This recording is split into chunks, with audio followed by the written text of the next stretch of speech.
I'm going to briefly describe how to use a digital experiment that models evaporative cooling. And the idea is that we're going to flow water over this grid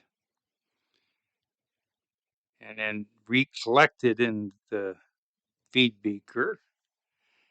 And then when we turn on the fan, air will flow through, some water will evaporate, which will cool down the air. And what we're measuring are temperatures. So we measure the temperature of the beaker. You can see it starts out hot. Measure temperature of the air that's leaving the system, as well as the temperature air coming in, humidity, the air entering, humidity of the air leaving. This is the switch that turns on the fan. This is the switch turns on the pump to circulate the water. And so let's look at this simulation. So here's the simulation. What we're going to do is first turn on the pump. That's going to start the water flow. We're going to wait until we get a steady state flow of water.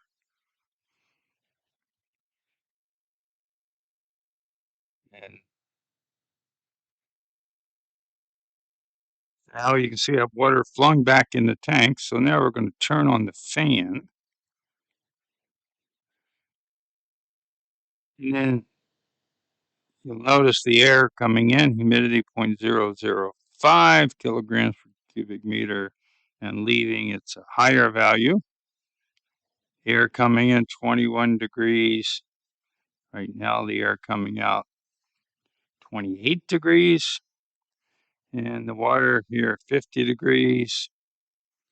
Here it's 49, and then the water coming out here is 34 degrees because we've had evaporation. And so the experiment consists of measuring these various temperatures as a function of time. And then in here are directions, more details. And this is a worksheet, a PDF file you can download that describes in detail what experiments to measure, what analysis to carry out to do energy balances on this system and calculate heat transfer. In this simulation, you can start over. You see this temperature of the water in the beaker is dropping as we evaporate water, and the heat of vaporization comes from cooling down the remaining water. And if we want to start over, we can hit this reset button.